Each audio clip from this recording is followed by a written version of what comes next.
రైతులకు urea ఇప్పించని BJP Congress ఎంపీలు రాజీనామా చేయాలని మాజీ మంత్రి వేముల ప్రశాంత్ రెడ్డి అన్నారు. బీజేపీ కాంగ్రెస్ ఎంపీలు 16 మంది ఉన్నా ఫలితం మాత్రం శూన్యమేనని ఆరోపించారు.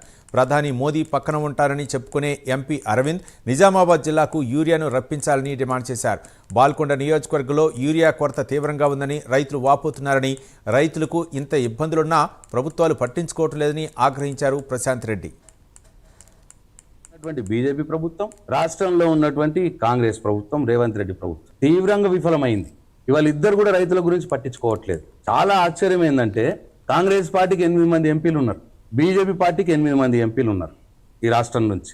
ఆ రెండు పార్టీలకే 16 మంది ఎంపీలు, మొత్తం 17 ఉంటే 16 మంది ఎంపీలు ఆ రెండు పార్టీ వాళ్ళు. ఎంపీలు ఏం చేస్తున్నారు? ఎక్కడ వండుకున్నారు?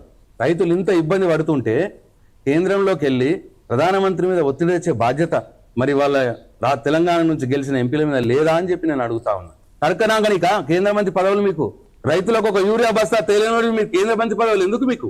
కాంగ్రెస్ ఎంపీలు కూడా నరేంద్ర మోడీని నిలదీస్తే రేవంత్ రెడ్డికి ఇబ్బంది జరుగుతుందని భయపడుతున్నారా?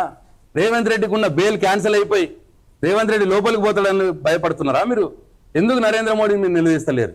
కాంగ్రెస్ బీజేపీ రెండు పార్టీలు చేసుట్లా ఇవాళ తెలంగాణ రాష్ట్రంలో రైతులు రోడ్డున పడ్డారు, యూరియా కోసం రోడ్డున పడ్డారు.